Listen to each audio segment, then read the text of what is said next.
ಸ್ವಾಮಿ ಹಾಸನ ಜಿಲ್ಲೆ ಚನ್ನರಾಯಪಟ್ಟಣ ತಾಲೂಕು ಇರಿಸೋ ಹೋಬಳಿ ಕಬ್ಳಿ ಗ್ರಾಮದಲ್ಲಿ ಶ್ರೀ ಬಸವೇಶ್ವರ ಸ್ವಾಮಿ ದೇವಸ್ಥಾನದ ಅರ್ಚಕರಾದ ನಾವು ಕೆ.ಬಿ. ರೇಣುಕಾರಾಧ್ಯ ಅವರು ಇಲ್ಲಿ ಮೂಲ 10 ತಲೆಮಾರಿನಿಂದ ವೀರಶೈವ ಪರಂಪರೆಯಲ್ಲಿ ದೇವಸ್ಥಾನದ ಸೇವೆಯನ್ನು ಸಲ್ಲಿಸ್ಕೊಂಬತ್ತಾ ಇದ್ದೀವಿ.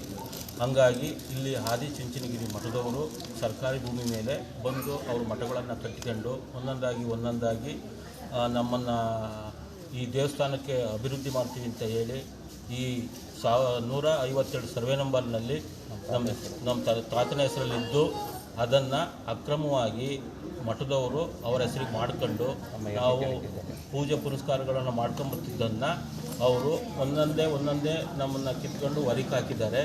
ಹಂಗಾಗಿ ಇಲ್ಲಿ ಹೈಕೋರ್ಟ್ ಆರ್ಡ್ರ್ ಆಗಿದೆ, ನಮ್ಮಂತೆ ಹೈಕೋರ್ಟ್ ಆರ್ಡ್ರ್ ಆಗಿದೆ.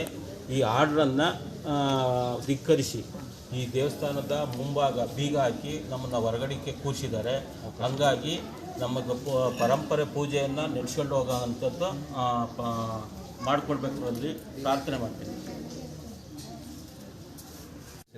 ಮತ್ತು ಸ್ಥಳೀಯ ಪೊಲೀಸ್ ಅಧಿಕಾರಿಗಳಿಗೆ ಈ ಪ್ರತಿಯನ್ನು ಕೊಟ್ಟು ನಮಗೆ ರಕ್ಷಣೆ ಕೊಡಿ, ನಮಗೆ ಪೂಜೆ ಮಾಡೋಕ್ಕಂಥ ಅವಕಾಶವನ್ನು ಕೊಡಿ ಅಂತ ಹೇಳಿ ನಾನು ಅವ್ರ ಹತ್ರ ಪ್ರಾರ್ಥನೆ ಮಾಡಿ ಕೇಳ್ಕೊಂಡಿದ್ದೀನಿ. ಹಂಗಾದ್ರೂ ಸಹ ಅವರೇನು ಬಂದು ನಮಗೆ ಮತ್ತು ಇಲ್ಲಿ ದೇವಸ್ಥಾನದ ಪೂಜೆ ಮಾಡೋದಕ್ಕೆ ಸಾಮಗ್ರಿಗಳನ್ನು ಇಟ್ಕೊಂಡು ಮತ್ತು ನಮ್ಮ ಕುಟುಂಬ ಪರಿವಾರ ಎಲ್ಲ ಕೂತ್ಕೊಂಡು ಸೇವೆ ಮಾಡೋಕ್ಕೆ ಅಂತ ಬಂದಿದ್ದೇವೆ.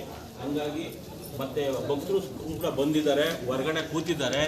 ಅವ್ರಿಗೂ ಅವಕಾಶ ಇಲ್ಲದಲೆ ಆಚೆ ಕಡೆ ಹೊರಗಡೆ ಹಣ್ಣು ಕಾಯಿ ಮಾಡ್ಕೊಂಡು ಹೋಗ್ತಾ ಇದ್ದಾರೆ. ಮತ್ತು ಒಳಗಡೆ ಗರ್ಭದಂಗಳ ಬೀಗವನ್ನು ತೆಗೆದಿದ್ದಾರೆ. ಆದರೆ ಗೇಟಿಗೆ ಬೀಗ ಹಾಕಿ ನಮ್ಮನ್ನು ಹೊರಕ್ಕೆ ನಿಲ್ಲಿಸಿ ಕೋರ್ಟ ಆರ್ಡ್ರನ್ನು ಧಿಕ್ಕರಿಸಿ ನಮ್ಮನ್ನು ಹೊರಗೆ ಹಾಕಿದ್ದಾರೆ. ಇದಕ್ಕೆ ಸರಿಯಾದ ರೀತಿ ನಮಗೆ ನ್ಯಾಯವನ್ನು ದೊರಕಿಸಿಕೊಡಿ ಅಂತ ನಿಮ್ಮಲ್ಲಿ ಪ್ರಾರ್ಥನೆ ಮಾಡ್ತಾ ಇದ್ದೀವಿ.